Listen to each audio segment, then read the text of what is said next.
島太郎。花屋空の声が聞きたくて風の声に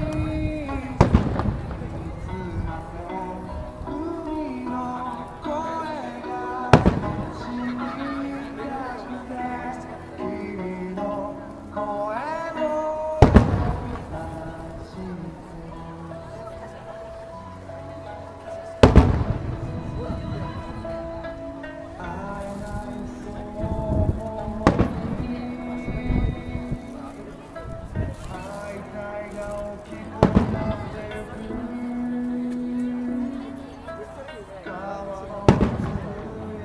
山のささや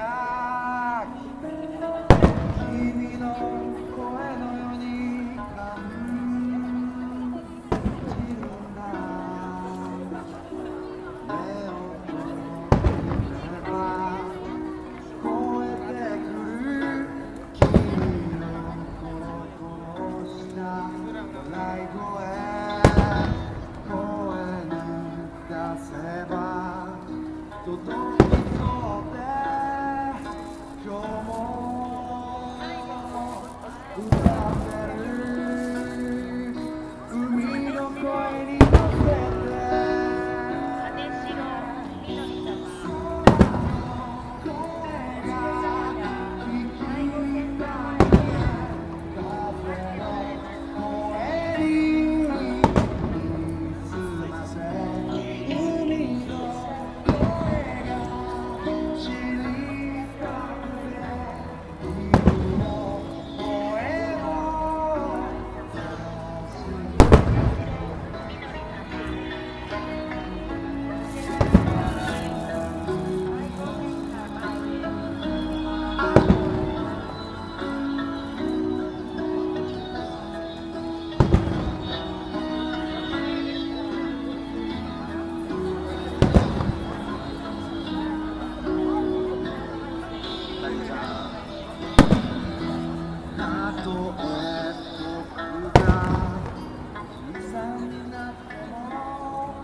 ここで歌ってる君だけを思って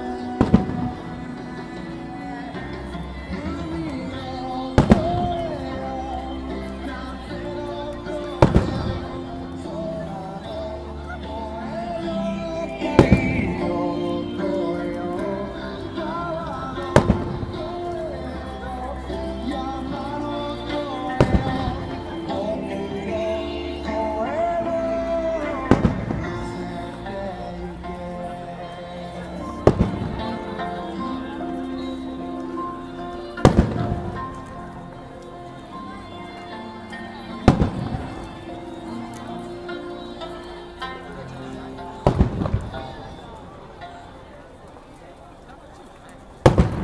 夕焼けの名古屋の夜空、月と花火最高ですね。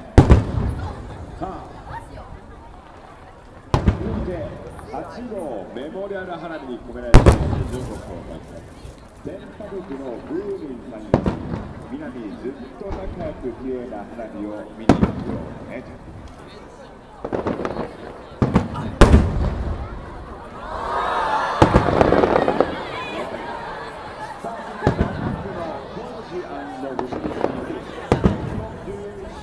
花火に感謝、花火に乾杯。